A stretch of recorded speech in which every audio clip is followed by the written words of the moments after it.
I might ask very briefly while we're waiting for the next governor to come on, Mike, if you could say a few words, and also Deborah, if you could say a few words, would be great. And then we have another governor teed up, please. Great. Again, thank all the governors for your leadership, your partnership in confronting the coronavirus. A few updates and a few requests for each one of you. I want you all to make your citizens aware the President signed the Family First Coronavirus Response Act last night. Coronavirus testing is free. Paid sick leave, family leave for caregivers, food assistance to the needy. Get the word out to your citizens to be very helpful. On testing, as we've said many times and worked with many of you through your state labs and certified labs, and of course at the CDC, testing is now available in all 50 states. We want you to be aware that if you have questions about the availability of testing in your state, you obviously can talk to your state health department and healthcare providers, but I want every governor to know that because of the public-private partnership that the President forged with our commercial labs, Roche, Thermo Fisher, and as of last night, Abbott Laboratories are now coming online literally by the hour, and when they are done, we will have some 2,000 labs stood up around the country with the high throughput testing. Your healthcare providers will know where those resources are. Your State Department will know where their resources are, and we just encourage you to bring your team together. Important to note that while now tens of thousands of more tests are being performed literally every day, the bill the President signed last night also included a provision that states and private labs must report all coronavirus testing results to the CDC. Emphasize that to your state health department, your healthcare providers. Encourage you maybe to pull them together today before end of business. We're rapidly expanding testing around the country, but as Dr. Birx will reflect in a moment, we want to make sure that we're getting the results of that testing so that we can be informed about that, and of course that the American people can have full visibility on that testing as well. She'll also explain we will see, as testing is ramping up today and tomorrow, we will see an increased number of cases. We want to give context to you and to your citizens about that. On supplies, President Trump has been engaging industry leaders in the supply chain across the country to make sure that personal protective equipment and medical supplies are broadly available. On the subject of masks, I've talked to many of the governors about N95 masks. Again, in the bill the President signed last night, we have literally unlocked tens of millions of N95 masks. What the President asked the Congress to do, and they did, was we extended liability protection to all industrial N95 masks, so those can now be readily sold to your hospitals and healthcare providers. We urge you to communicate that to your healthcare providers, your hospitals today, to let them know that that supply has dramatically increased and they can place orders. We also would reiterate, if you can reach out to your construction companies, they're in possession of lots of N95 industrial masks, and the President is urging all those builders, and literally hundreds around the country have already done this, to donate those masks to their local hospitals and clinics. On the subject of ventilators, we are currently surveying healthcare providers around the country and suppliers, and I'm pleased to report to you that we have already identified tens of thousands of ventilators, including ventilators that can be converted to treat coronavirus patients. Your action item on that in your state should be you should survey your outpatient surgical centers and your ORs to identify the type of respirators that can be converted. Dr. Birx has been working with suppliers. There's a changed vent that has to be attached. We've identified that those are available, but literally tens of thousands of ventilators are now going to be available because of the survey that's currently underway. The other point that we wanted to emphasize is at the direction of CDC and the President's Coronavirus Taskforce, we are encouraging hospitals and every American to postpone elective surgery. Please explain to your citizens that this will have a direct impact on hospital capacity. By suspending elective surgeries, it will free up more space in hospitals, including respirators. As Dr. Burks explained to me, that many people that require a respirator is because of a surgery gone wrong, and so this frees up more of our capacity across the board. I know it's not lost on any of the governors here, Mr. President, that by standing up FEMA, you now have essentially created a structure that every governor is very familiar with in dealing with disasters and emergencies. We have activated all emergency support functions and interagency functions here. Pete Gaynor is here for comments and questions. We intend to run all of the federal response and support to states through here at the National Response Coordination Center and through FEMA. This center is fully operational.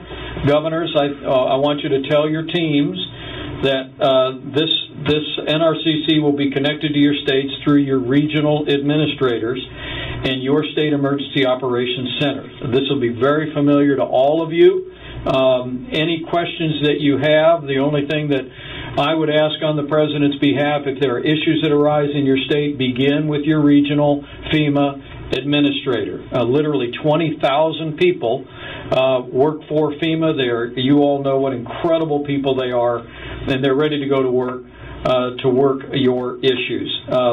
So with that, Mr. President, I might just turn it over to Dr. Burks with your permission, and she'll reflect on what we know about the data and what we know about the spread of the disease. But thank you for your bold leadership. Thanks for what you all are doing to implement the President's coronavirus guidelines. It's an honor to be serving with all of you. Thank you, Mike. President. Deborah? Thank you, Mr. President, Mr. Vice President. You should have received an analysis of the across-the-country COVID cases analyzed by state and counties, utilizing counties with more than 50 cases. Over 50% of the cases are in 3 states. Over 50% of the cases are in just 10 counties. So it's the 3 primary states of California, Washington, and New York, with the addition counties of New Orleans and Cook County. We are very concerned and remain concerned in urban areas where mitigation and social distancing is absolutely crucial. The issue of decreasing spread due to contaminated counters and other things in restaurants and bars, as well as movie theaters, is absolutely critical. So I know you're concerned about your hospitals, but critically, you need to make sure that all elective medical and surgical procedures and dental procedures have been canceled, that PPE is being utilized and transferred to the parts of your state that need it the most. You look at all elective surgery centers, those are your outpatient surgical centers, and that staff to be your surge capacity. Those ventilators can be converted to be utilized, anesthesia ventilators to be used as ventilators. I think as we all work together to solve these solutions, I think unlocking the masks and the PPE from construction was absolutely key, as well as this ventilator situation. I think the federal government has been very proactive in ensuring that we've decreased bureaucracy and barriers to unlock these innovations. We believe that innovations will continue to come from the field, and we appreciate your frontline workers who have been informing us about their changes.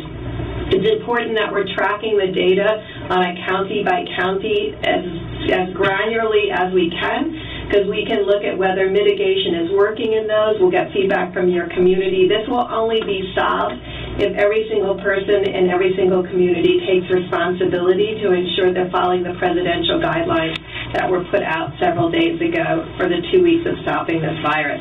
So we will stay in close communication with all of you through FEMA. We're very excited about the full activation of FEMA to be able to provide a dialogue both up and a dialogue down so that we can stay in closer communication and so we can ensure that we have prioritized all stockpile elements based on the needs and the case structure that has been reported. Reporting becomes critical. If we can't see it, we don't know how to unlock the stockpile. So this, both test negative and test positives, are going to be absolutely essential, as well as hospital admissions and CCU, so that we understand exactly what is required from the federal government. Thank you, Mr. President. All right, thank you very much. Mike, go ahead. Thank you, Mr. President. Just two brief points on the subject of testing. Admiral Goa is with us. The U.S. Public Health Service has built a model. So many of the states have already begun drive-through testing, are doing a yeoman's work in that space, and Admiral Goa is here to articulate to you how we can be supportive of that going forward and where we're rolling that out. Last point, the President asked me to emphasize, we want to encourage every governor on this call to convene your leading healthcare providers today to take inventory of your medical supply needs, and we urge you to remind them that they need to look to their supply chains first.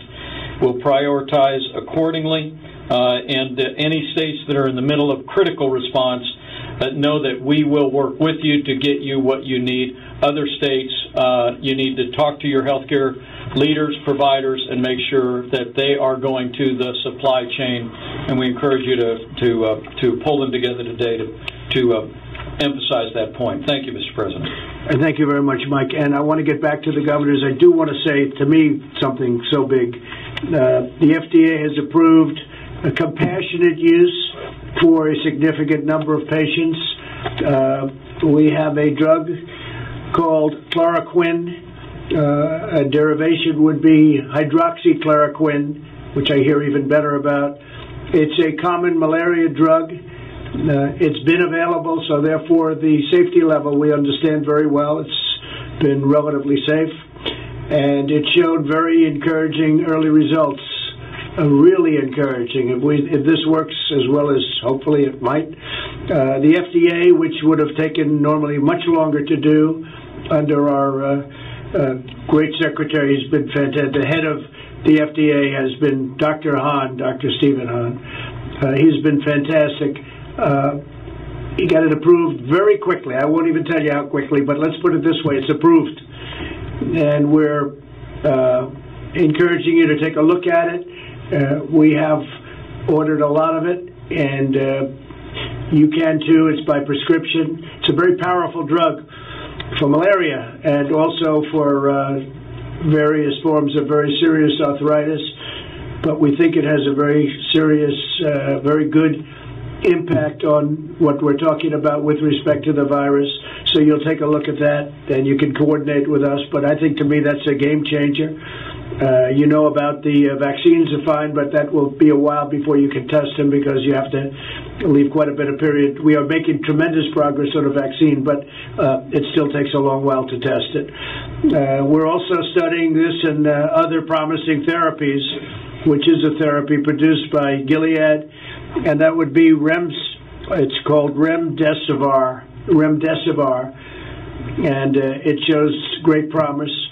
And Regeneron is a company which is also working very hard on a drug, and it's also they're doing very well. They are the ones that came up with a very successful solution to Ebola, and they've been a fantastic company. So we have some great things, but the ones that I mentioned are very good, but especially I think if you look at the first mention, could be a absolute total game changer. And with that, I think we'll go back to this is by prescription, but states can issue it, and we have it approved by the FDA, and I think it's going to be something that will be very interesting to see. We're going to know very quickly, but we've had some very good tests, and it's been successful. So let's take a look. To me, that's probably the most important thing that anybody can say, if it works. But we have it approved for safety, and I want to thank the FDA for acting so quickly. It was incredible how quickly. This was something that would have taken years, and they got it done almost immediately, based on the past history of the drug. Thank you very much. Who is the next governor, please? Hi, this is Pete Ricketts in Nebraska. Hi, Pete. How you doing, Mr. President? Thank you. Good. Thank you very much for all your leadership and the Vice President. Appreciate it. Absolutely. The key things we're hearing from people are around PPE and testing, so you're doing on the right track with that. We need to expand the access for those. I got 3 quick things to bring to your attention. One is reagents to process the test. So once, for example, somebody's been swabbed and we have a test kit, sending it to our lab, we're working to conserve the reagents, but I think some of my colleagues are actually out. So if you could put some attention in the CDC to how we can make sure we're getting reagents out to everybody so we can actually process the test we're getting. Okay. That would be a key thing. Second thing, child care. Following your directive from Monday, we've reduced those public groups to 10 people, but we need to pop up alternative daycare, especially for our first responders, our health officials, anybody involved in public safety. So we need a waiver from the fingerprint requirement to be able to do that quickly. So I want to put that on your radar screen to be able to see if you can have somebody take a look at that. All right, get moving on that. Good. And then finally, guidance from on special ed from the Department of Education for the free appropriate education requirements. Please ask somebody to work with the chief state school officers on a temporary approach. The recent guidance was put out actually created more consternation or more concern. I've got attorneys in some of our schools telling our teachers they can't do anything because they're going to get sued because of the FAPE requirements. So if we could have some temporary guidance to allow us more flexibility, our schools, again, are operating without students in them. We'd like to be able to use them for other things. And this apparently is a barrier for getting that done.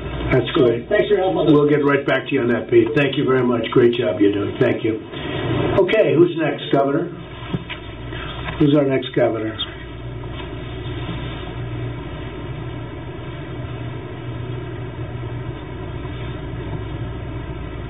Next.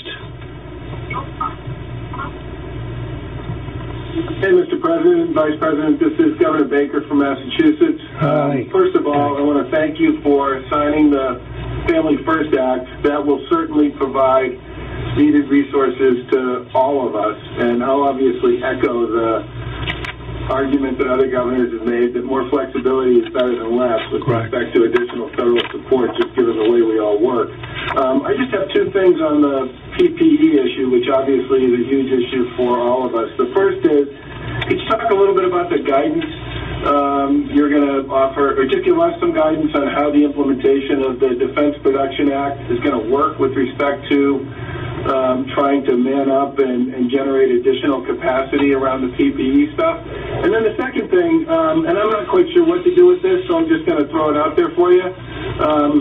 We took very seriously the push that you made previously on one of these calls that we should not just rely on the stockpile and that we should go out and buy stuff and put in orders and try to create pressure on manufacturers and distributors. And I got to tell you that on 3 big orders, we lost to the feds. So my question is, could you give some of these guys some guidance that says, if states are doing what the feds want and trying to create their own supply chain on this, that people should be responsive to that? Because I got a feeling that if somebody has a chance to sell to you or has a chance to sell to me, I'm going to lose every one of those. All right, Charlie. Thank you very much. Well, we do like you going out, seeing what you can get, if you can get it faster. And price is always a component of that also. And maybe that's why you lost to the feds. I'll tell you, that's probably why. But I'm going to ask Mike to discuss that because we have some, I think, brand new information. Please, Mike. Well, Charlie, we will take that back and appreciate the feedback. Secretary of HHS is here, and we want to facilitate all the states and the healthcare providers in your states to be able to access that supply chain as it becomes more robust. Specifically on the Defense Production Act, the president has activated the Defense Production Act, but he's not initiated any other action underneath it. And right now, what I can tell you is, as the president has brought together leaders of business and industry and supply chains, I think, Mr. President, you put it well when you talk about the spirit in American business about wanting to ramp up voluntarily to meet the needs that our healthcare providers have in this country is truly inspiring. And so the President has not yet exercised his authority under the Defense Production Act. He said he will if he needs to, but I think the President's perception, the team's perception is now is American industry is stepping forward very aggressively, and with the changes that Congress just enacted and the President signed, we're going to continue to make more and more PPE available. And I will say this, Charlie, and for everybody, the country has really stepped up like I don't think we've seen it in many, probably decades. It's incredible the way they've stepped up. So we hope we can get rid of this thing quickly. Okay, next governor. Thank you, Charlie. Next governor, please. Next governor. Mr. President, Mr. Vice President, this is Larry Hogan, Chairman of the NGA. First of all, I just want to thank you so much for this call today, and I want to thank you for the great communication that you've had with all the governors over the past few weeks. It's been tremendous. Mr. President, thank you for signing the second stimulus last night and for your ongoing efforts to mitigate the economic impact that we're all facing. And thank you so much for appointing Vice President Pence, a former governor, to lead this crisis. He's been terrific in working with all of us and reaching out to us. Thank you, Larry. Yesterday we had a meeting of all the governors at NGA prior to this call, and we were getting you're getting a lot of input. You're being bombarded by 50 different people with different questions. We try to consolidate it down to kind of a group of concerns that all the governors agreed on were sort of our priorities, and we talked with Doug Holzer last night and gave those to the White House, and we want to just raise those issues, some of which you've already covered already in the discussion, but I just want to walk through them, just summarize this. There were 25, 30 different things all the governors were talking about, but these were the ones that were the most, there was most consensus on. One, it was, trying to dedicate at least 50% of the supplemental funding to the states, including some direct funding and acting quickly on waiver requests. You've done a great job with all of this funding. We're in a good position at the state level to know the real needs and get the money out faster to some of those small businesses that are impacted. You're doing the stimulus for those industries that are being hurt and getting those checks out to the people that need them. But if we have the money in the states, we can really utilize it, I think, faster and push it out, sort of like we do on other things with block grants. Secondly, we've talked about this a lot, but every governor obviously is trying to work with you and bombarding about things about how do we work together to increase access to PPEs, masks, test kits, extraction kits, and accelerating the production and all of this life-saving equipment, ventilators, and we're working together, but that's obviously something all 50 governors are at the top of their list. Third, and this came mostly from your appointees, Mr. President, the co-chairs of the Council of Governors, Governor Hutchison and Governor Ige, about supporting Title 32 authorization to give the governors more flexibility with their National Guards, and it helps us pay those folks and get them benefits that we've activated 2,200 Guard members in our state, and this is something I think the governors had a concern. All 10 of your appointees are on this call, I believe. Providing some guidance on implementation of the Defense Production Act so we can kind of help work with Secretary Azar and give some thoughts about how the states could be more involved in helping that with some of the industries in our states. And lastly, allowing us some more flexibility for the completion of both the census and the real ID. Because we're trying to not force people into like our MBAs. We've waived licensing requirements, so we don't have people trying to get renewals of licensing, and yet Real ID requires us to get all these people in there by October 1st. So those are kind of five simple things that all the governors want to address, some of which you've talked about. And I just want to, again, thank you. There's been tremendous cooperation. You have a terrific team that's been working, and I want to try to limit the people bothering you directly and calling the Vice President's phone and blowing up Cabinet Secretary. So I'll reiterate what I talked with the White House about last night, and that is, you mentioned it, Mr. Vice President, going through the normal FEMA process. It's great that you're being so willing to help governors personally, but I think things will happen better if you go through FEMA, your regional FEMA coordinators, and you got more people addressing these issues. But that's a summary of it. I just throw it out there, so thank you for maybe others on the team can touch on it. Well, thank you, Larry. And I think the FEMA is going to go great. We've done so much work with FEMA. Unfortunately, recently on a big tornado in Tennessee, you know that, and then last year on a big tornado in Alabama, and plenty of hurricanes. And we work also in California, largely in California, on the big forest fires. And FEMA does a job like no other. And so I think they'll be I know they're going to be a tremendous help. On the 2 points that are relevant, I'd like you to call Steve Mnuchin, and I'll speak to him later.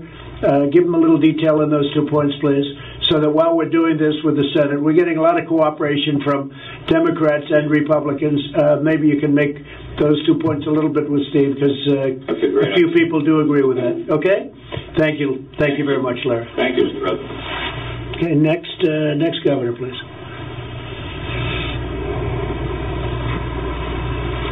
Mr. President, if I might, before the next governor speaks, I might, with your permission, Pete Gaynor could give us a couple minutes. Governor Hogan, we appreciate your affirmation of the President's decision to stand up FEMA's National Coordination Response Center and to have all the state requests and resources funnel through a very customary system here at FEMA. But, Mr. President, with your permission, yes, have Pete reflect. Pete?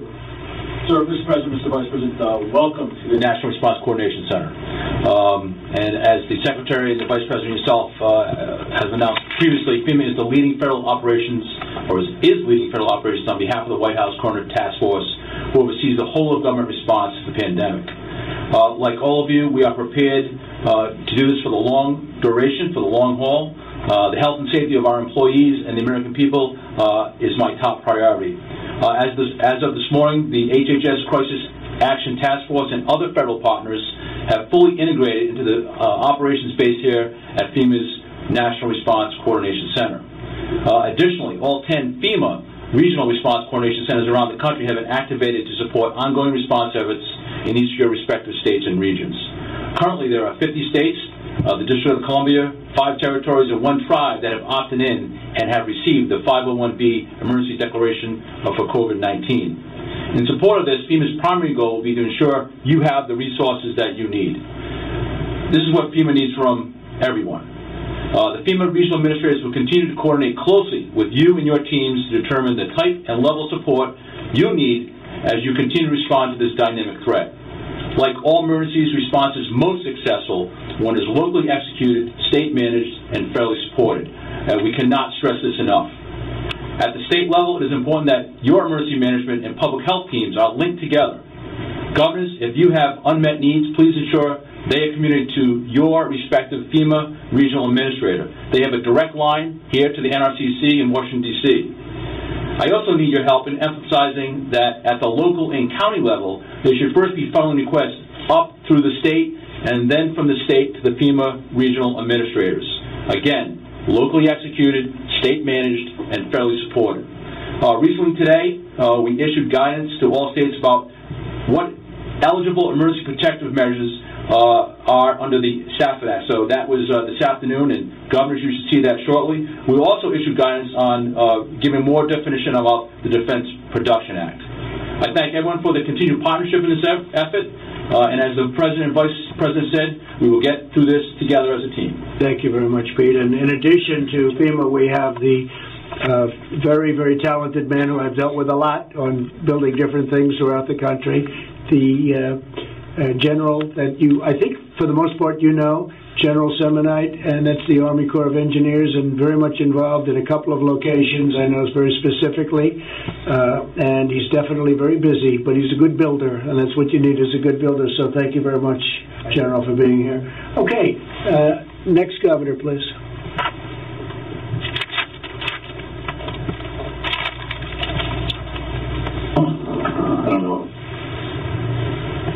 Good afternoon, Mr. President. It's Gina Raimondo from Rhode Island. Hi, Gina. Hi. Go ahead, Gina. Hello, can you hear me? Yes. Yes. Hi, sorry about that. Good afternoon, Mr. President and Mr. Vice President. I also want to echo what others have said and add my gratitude for your transparency, and especially the Vice President, who's been very gracious and generous with his time and getting on the phone with me a few times. I very much welcome the opportunity to work with FEMA, and I know we're in good hands because prior to coming to D.C., Pete Gaynor was my EMA director here, so you picked a fine man. That's good. It gives me to hear his voice on the line. That's great. I agree with everything that's been said. I want to just add a few other points. One is we are following your direction and asking our hospitals to suspend their elective surgeries for all the reasons you've asked us to do that. That is, however, an incredibly important source of revenue for these hospitals and profits. So as you are putting together the next round of stimulus, I would ask you please to consider direct and sizable stimulus to our hospitals, because they're really bearing the brunt of this. Okay. The second thing is, and I talked to Secretary Mnuchin yesterday, and he agreed with this, I would ask you to think about the short-term liquidity needs of states. So as our revenue is falling off a cliff, we may need to access the capital markets for kind of bridge financing to deal with short-term liquidity, and some sort of a federal guarantee or federal assistance to help us do that would be helpful. Okay. And I think some of us may need that help in a matter of weeks, not months. So I just wanted to put that on your radar. And then I fully support what has been asked for as it relates to block grants, because all of us are on the ground and need some flexibility to quickly react to the needs of our small businesses who, these guys are really struggling, and we're all going to have to do our best to help them. So thank you. Thank you. And by the way, thank you for having these calls. Incredibly helpful, and I appreciate it. Thank you, Gina, very much. Appreciate it very much. And we'll look into all of those points very strongly. Thank you. Gary, please, go ahead. Am I on? Hi, this is Gary Herbert, Governor of Utah. Thank you very much, Mr. President, Mr. Vice President. Let me add my amen to all that's been said heretofore, and we appreciate the work that's being done, and the suggestions and what we're learning from each of the states is helpful as we look at best practices. One of the things I'd like to just suggest is that we hear a lot of what we can't do. There's a lot of gloom out there. People are uncertain. They're afraid. But we need to bring some certainty, if we can, to when this is going to be end. How long have we got to tread water here? The stock market is in kind of a free fall. And yet, as we look at least in my state of Utah, I think around the country, the economy is still doing pretty good. We need to start talking about what we can do. There are things we can do. There's best practices, what we can do as workarounds. And probably we need to hear from our people in the hospitality industry about what could they do with their restaurants, maybe meeting in small groups and still be able to keep people safe from the spread of this flu rather than total shutdown. So I'd like to hear more about what we can do. For example, I know this will, I agree with this, Mr. President, golf is a great recreation, a great activity where we have very few people in a large open space. Our golf courses ought to be a place of recreation. We probably have park areas we can go out there and recreate with our families and still have a normalcy for our lifestyle. So it's not just what we can do, but what we can do and what we can find from best practices to see what we can do to adapt, innovate, and be able to succeed during this troubled time. So I'd like to hear more optimism. They give us hope and confidence in the future, which I think will translate to the public. Good. I think you're right 100%, and I think we're going to have we're going to be a rocket ship as soon as this thing gets solved, as soon as we beat the invisible enemy. It's an invisible enemy, and it's been vicious. It's in over 140 countries, if you can believe that. 140 countries, so it moves fast. It's very contagious, but we've really stepped up, and a lot of good things are going to happen. And one of the reasons we're doing the packages that you're hearing about, reading about, and know about is the fact that we think it's going to come back really fast. I think we're poised to come back very, very fast, but we have to get rid of this, and we will get rid of the virus, and hopefully it'll be sooner, far sooner rather than later. Thank you very much, Gary. Appreciate it. Thank you. That's great. Next governor, please. Good admonition.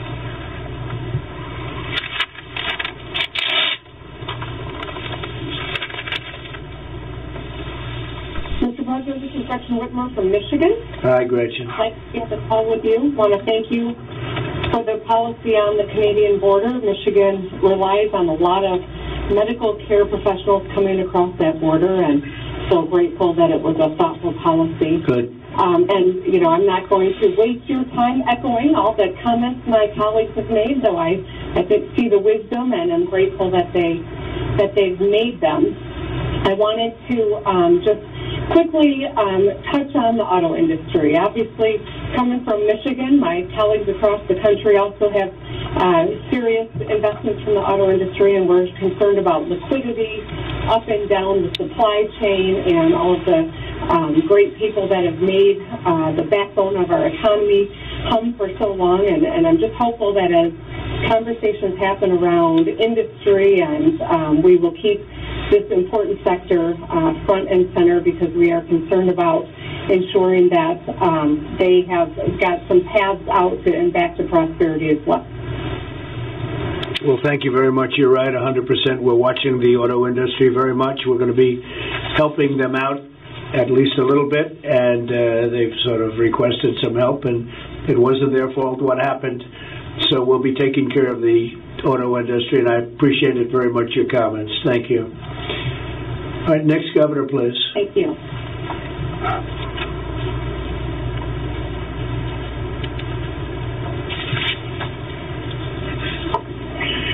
Mr. President, Mr. Vice President, this is Governor J.B. Pritzker from Illinois. I wanted to first express my gratitude to your staffs and to others working in the administration who we've interacted with. They've really done yeoman work in being responsive to us. And thank you, Mr. Vice President, for returning calls to us as we've needed more help with answers to questions about testing. And actually, that's why I wanted to ask a question today.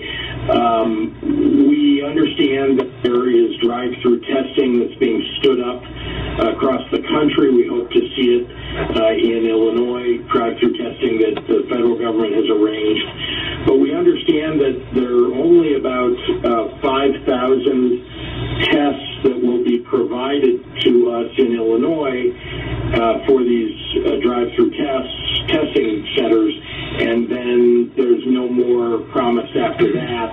And so I wanted to try to understand, if we stand them up, what will happen. That's perhaps, a day or 2 days of testing. Obviously, it's on top of the testing we already have now, but what will happen after the 5,000 run out? Okay, the states have done a lot of that themselves, working in conjunction with us. A lot of the drive-through has been done by states. But Admiral, maybe you could answer that question, please. Yes, sir. Thank you, Mr. President. Mr. Vice President, a couple of numbers for you. Right now, we're very effectively transitioning to large-scale testing by leveraging all components of our American healthcare system, including CDC and the state public health labs, healthcare and hospitals, and large commercial labs. Let me give you a few numbers. Between March 2nd and March 14th, we made available 10.4 million tests to the United States population. We anticipate by March 28th, that number will be 27.6 million tests, according to the FDA. So an incredible surge. In terms of supplies, which many of you I've worked with, probably about 20 individually, the FDA has made available a number of options for supplies, different swabs, different reagents. If you don't have culture medium, you can use sterile saline, salt water, it works good. Everybody has that. That's on the FDA FAQ website. And in general, the commercial market is working extraordinarily well. The CDC and the public health laboratories to date have conducted over 45,000 tests, and the clinical laboratories, the large clinical laboratories, have now conducted over 63,000 tests, of which 20,000 were done just yesterday. So this shows the incredible ramp. We do not have all the tens of thousands of hospitals which Ambassador Birx is talking about. I wanted to highlight one, before I get to your question, that the approval by Abbott, the approval by FDA of the Abbott testing system is very important to your hospital systems because it spans a little bit of a gap between what's done at your state lab and what's done at the large commercial laboratories. There are about 175 of these systems throughout the country. 150,000 tests were released yesterday, with about 1 million more coming over the next week. These are in 175 of your community hospitals and academic medical centers, VA medical centers, and they can do about 500 tests per day within your hospital system. Now, in terms of the drive-through, this is the last part. We are standing up 47 sites in 12 states according to the state needs. We asked through the FEMA regional administrators for what you need and how we can support you. Some states need very little support. Some states need significantly more support. Only 1 week after we started, we will have several starting today, and likely more than a dozen starting tomorrow. And to be very clear, we gave the initial allocation based on what your state told us, but we want you to work through your FEMA system. We have plenty of tests on the backside. We have plenty of supplies on the front side. Work through your FEMA administrator to give your requirements, and we will bring those back through the FEMA system to meet them. There's been great demand and a great enthusiasm among the states for these drive-through centers, primarily for healthcare workers, and we want to support you. We can certainly provide more than 5,000, but we didn't want to give away so much at the beginning until everyone got set up. Thank you, sir. Thank you, General. Great. Well, we're going to want to take advantage of the supplies that you're talking about, because the challenge out here is that while you all are providing test kits, we don't have, as you pointed out, the reagent, the swabs. We're having to go out on the market to find it, but it's being monopolized by this drive-through program that the federal government is doing. And we have drive-through that hospitals have stood up on their own, I might add. But the problem, again, is if we don't have reagent or the swabs, then we can't do more tests than we're doing today. The 5,000 that have been provided are being provided to Illinois for those drive-throughs are not enough going forward, and we really need, again, reagents and swabs in order for us to expand more rapidly. One last thing, our hospitals are doing just amazing work, standing up, thank goodness, have their own testing capability, and of course our state labs too, but we really need this supply that the federal government has access to. We are competing with the federal government for. So all right, General, that shouldn't be a problem. Would you please answer that, because everything should be in very good shape. Would you answer that, please? It is absolutely not true that the drive-through centers are monopolizing the market. We use the swabs and the swab kits, not the testing kits. We get them through the commercial market. We use a very small percentage of them. When I was asked about shortages yesterday, I went right to the commercial market, got 200,000, and shipped them to the states that said they couldn't find them. So please look on the commercial market, because they are there. We will help you find them, or we will help you to access them. And again, if you send your requirements up through the FEMA system, we will work with your states to acquire them or assist you in any way. We're fully integrated into FEMA now. It's been great. In only 12 hours, we've got us all side by side. So we want to help you. We appreciate the enthusiasm, and there will be more than 5,000 available to you, either through the commercial market or we will assist. In fact, last night we bought 250,000 swabs, and they got distributed all over the country to the various states and the states that needed them the most. So, JB, any problem, call me up, but there should be no problem with that at all. Thanks a lot, JB. Thank you, Mr. President. Thanks, JB. Next, Governor, please.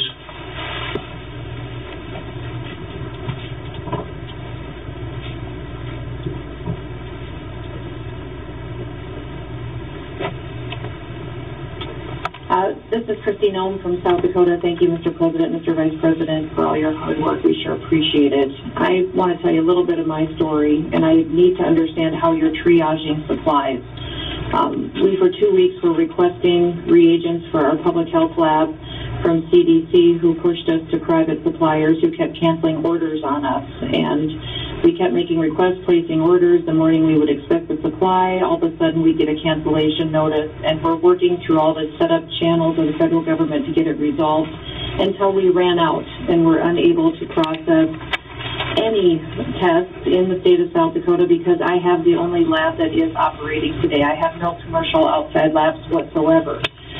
Then I find out this morning, after we had to get a little pushy with a few people, ended up getting, thanks to the CDC, a shipment of reagents this morning and started testing again, which was good as the backlog was getting there, and we were only processing and able to start processing this morning the high-risk samples as well. Found out that one of my hospital systems received reagents when they haven't even been an FDA-approved lab and aren't even ready to start processing yet. So they've received what I was trying to get for 2 weeks when they're not even an approved lab, not even set up and running. And I'm trying to figure out how we're triaging supplies that we need, especially when I'm the only lab that operates in the state and we were going through the channels the correct way and using and searching and asking. I'm probably the one that my other colleagues were referring to that was asking for reagents from all of them for days. All right, we hear it. We got you, Chris. Trying to solve our problem. Very good. Alex, please. I just don't want to be not be a priority area because we're a smaller state or less populated. That will never happen to you, and it will never happen to your state. Okay, go ahead, please. No, absolutely, Governor. Okay. And Governor. The second thing I need is Governor, this is Secretary Azar. We absolutely want to make sure you get what you need there. There are many different reagents that can be used. So after this call, we'll get on with you to help make sure you're getting what you need. That hospital, I don't know how they got their supplies. They probably bought them on the open market. There's $1 trillion of open market supply. That's where most entities are buying. That's where hospitals buy their supplies from and states can buy from. But I'd encourage you first, please let that need be known to your FEMA regional director so that it goes into your normal process there. But given this special issue here, the CDC test, we're going to get on with your team right away after this call, and we'll get that issue solved for you. There is tremendous supply. Deb, please go ahead. So what might have happened is Thermo Fisher got approved their Thermo Fisher labs in major hospitals in South Dakota, and I told them to prioritize states that had not received Roche commercial assays and did not have LabCorp or Quest or one of the others. So your hospital, I'm not sure what you mean they're not certified. If they have a Thermo Fisher platform, they are certified to run this assay under full FDA. So there will be a lot of commercial hospitals in your state that will have access to these commercial laboratories outside of the CDC test. I understand about your state and local labs and them using, in your public health labs, using the CDC assay, but we're trying to strengthen your individual hospital's capacity where normal assays are performed for your public. Thank you, Christy. Thank you very much. Next governor, please. All these, yes, thank you, Mr. President. Thank you, Christy. Next governor, please. Can I just touch on two other things, Mr. President? Go ahead. Go ahead. I think we got cut off. Next governor, please.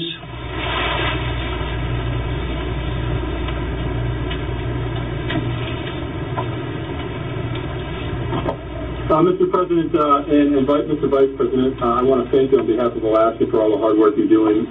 We're like other states, we're doing the best we can. I just want to reiterate the block rate concept, and then one last thing is the swab. It's under your new order under the basically the Defense Act.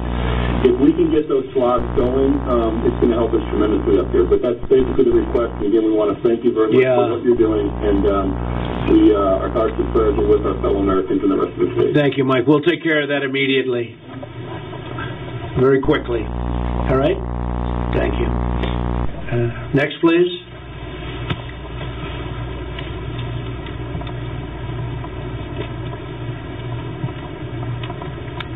Mr. President, Mr. Vice President, it's Governor Lujan Grisham in New Mexico. Oh. Can you hear me? Yes. Hi. Hello. First, in the last call, I was very specific about needing contact with the Vice President and several of your cabinet, Mr. President. That happened in short order. In fact, the Vice President, thank you, Mr. Vice President, was in touch with us immediately. Good. And it has, in fact, made a difference. I do want to maybe offer a suggestion, and then quickly I have two more questions, if that's all right, Mr. President. Go ahead. The suggestion is that you're correct that as we are all working on getting private sector responses to any number of supplies and equipment that both enable and continue to stand up laboratory testing and personal protective equipment, it is also true that the supply chain does still get interrupted, even if that's not a purposeful response by the federal government or anyone else. It would be very useful, I believe, to governors, personally to me, if I knew what the federal government was ordering, if you knew what every state was ordering, and what the expected deliveries are, and we could do that through FEMA, because in fact, these competitive issues, I do think, create real challenges for states. I've had the same situation. Swabs supposed to come from someplace get canceled. So exactly what Governor Noem is suggesting does in fact happen, and I think it's suppliers really trying hard to prioritize, but aren't all that effective at doing that. I think that's good. I think it's a good idea. Pete, we'll do it through FEMA. Yep. You'll coordinate that. So Pete is here. We'll do it through FEMA. That's the way we want to do it. Okay? What's next? Second, I want to also echo how important it is to deal with Title 32 and to be clear about what we're doing with our guards. I spoke with Secretary Esper, and we want to stand up a combat support hospital because one of my units has been deployed to Poland. We are working with him on that. I need that to happen as quick as we can. I just wanted to make a plug for that and let you know. And the last two things quickly. Governor Kemp is right on about grants. In my opinion, you've already, Mr. President, authorized that we can use community development block grants carryover. That may be a very productive mechanism with all the federal relief that you're engaged in to push out to the states because we can stand up small businesses immediately. And I would certainly like to be in a position to do that. And last, but as critical to us, New Mexico has any number of labs. We're in actually a pretty productive position as long as we get the supply chain worked out from swabs to the reagents or the enzymes that we need to run them through our high-capacity machines. Mr. Vice President, I'm still waiting on that Roche machine, so if you could call me after this call. The others are coming online, and I need the Secretary for the Department of Energy, and he's wonderful, Willett, to give us permission to stand up our labs at our national laboratories. Right. If we get this done, we're doing as well as can be expected in this crisis, sir. Thank you very much. We'll get it done. Thank you very much. All right. We have 4 more governors. Thanks. Let's go. Who's next?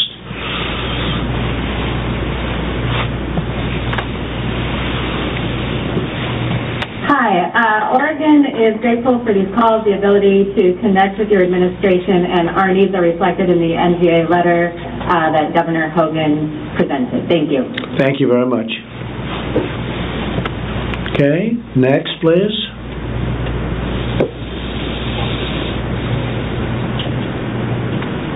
Doug Burgum from North Dakota, also Chair of Western Governors. Mr. President, Vice President, thank you for your leadership.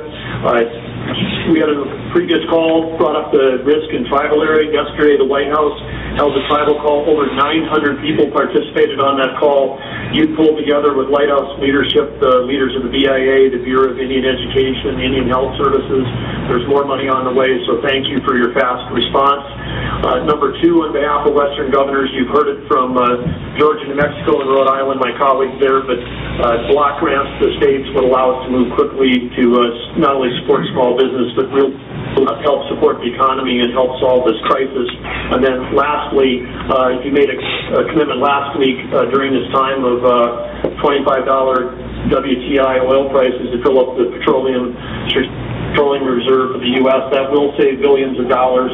Great move. And again, thank you all for your leadership. Thank you, Doug, very much. Thank you. Okay, next, please.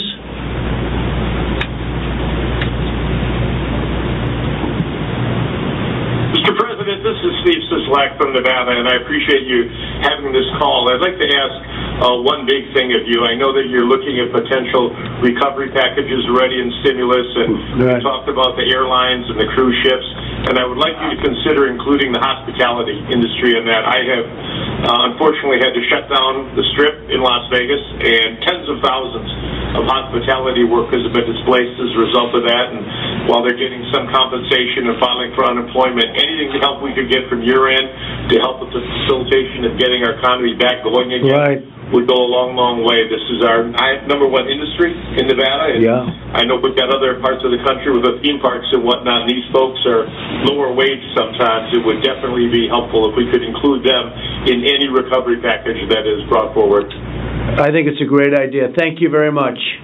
I think it's something we'll be thinking about it. Thank you, Governor. Next, please. And this is our final question. Mr. President, Brad Lowell in Idaho. The governors, we talked about the ventilator crisis as we get further down the road. I know Governor Inslee is there at that point now. I've heard rumors that the car industry might start manufacturing them. And then we've talked about using laser technology, laser printing to make the parts.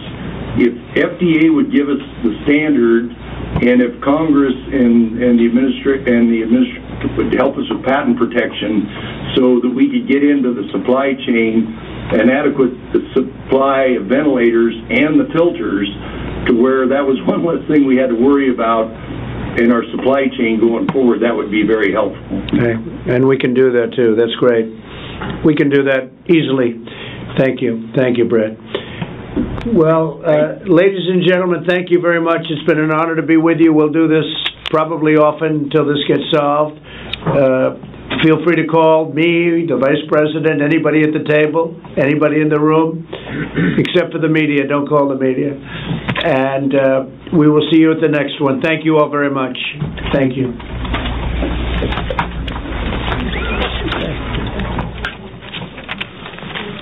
Thank you, everybody.